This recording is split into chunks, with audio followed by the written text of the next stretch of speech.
In a bustling city of steel and noise, little Aaron loved folding paper birds. He believed that if he folded 1,000, one would come alive and carry his wish to the sky.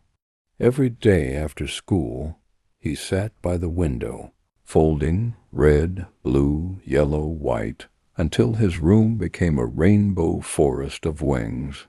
One stormy night, a gust of wind swept through the window, lifting the birds high into the air. Aaron gasped, and among them one bird shimmered, flapping its tiny paper wings for real. It circled him once, glowing softly, then soared out into the rain, leaving behind a single golden feather. The next morning, Aaron's mother woke him with tears in her eyes. The letter they'd been waiting for had come. His father was coming home, and on the windowsill the golden feather gleamed, proof that some wishes really can fly.